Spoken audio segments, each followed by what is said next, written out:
அறிவிப்பு. நாள் 3/7/2025. திருவொற்றியூரில் தேங்கிய மழைநீரில் கசிந்த மின்சாரம் தாக்கி அன்புமகன் நவ்பில் உயிரிழக்க காரணமான அதிகாரிகள் மீது கடும் நடவடிக்கை எடுக்க வேண்டும்.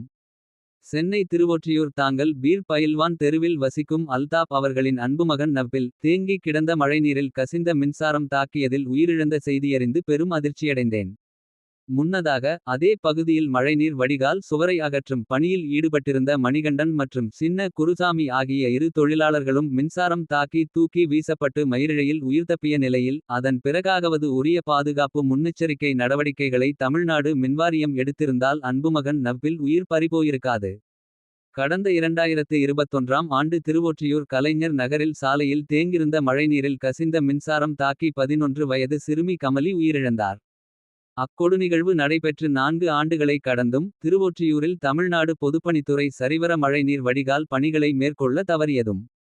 மழைநீர் சூழ்ந்திருந்த நிலையில் மின் கசிவுகளைச் சரிசெய்யாமல் மின் இணைப்பினை கொடுத்த மின்சார வாரியத்தின் அலட்சியமுமே திருவொற்றியூர் பகுதியில் தொடர்ச்சியாக மின்விபத்துகளும் அதன் காரணமான உயிரிழப்புகளும் ஏற்பட முதன்மை காரணமாகும். பெரும் வசதி படைத்தவர்கள் வாழும் நகரின் மையப்பகுதியில் வெள்ள பாதிப்புகளைச் சரிசெய்வதில் காட்டும் அக்கறையையும் வேகத்தையும் எளிய அடித்தட்டு மக்கள் வாழும் பின்தங்கிய குடிசை பகுதிகளில் மேற்கொள்ளாத தமிழ்நாடு அரசின் வர்க்க பாகுபாடுகளுடன் கூடிய பொறுப்பற்றதனத்தால் ஏதுமறியா அப்பாவி பள்ளி சிறுவன் உயிரிழந்துள்ளது பெருங்கொடுமையாகும்.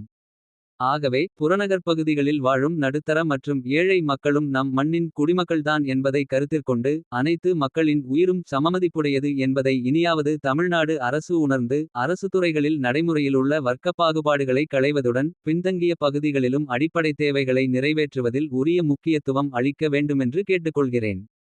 இத்தோடு அன்புமகன் நவ்பில் உயிரிழக்க காரணமான அதிகாரிகள் மீது கடும் நடவடிக்கை எடுப்பதோடு உயிரிழந்த சிறுவனின் குடும்பத்தினருக்கு 1 கோடி ரூபாய் துயர்துடைப்பு நிதி வழங்க வேண்டுமெனவும் நாம் தமிழர் கட்சி சார்பாக தமிழ்நாடு அரசினை வலியுறுத்துகிறேன்.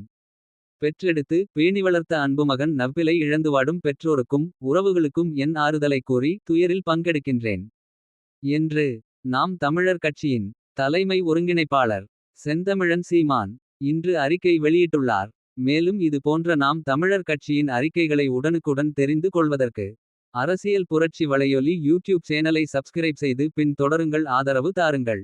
நாம் தமிழர் கட்சி என்பது தமிழ்நாட்டில் மற்றும் ஒரு கட்சி அல்ல, மாற்றத்தக்கான ஒரு அரசியல் புரட்சி. அரசியல் புரட்சி வலையொலி க்காக நான் சூர்யா. தலைகள் காக்க உயிர் தலைவரின் உரமேற்றிய உருப்பகைவரின் கதை மாற்றவே வந்தார்.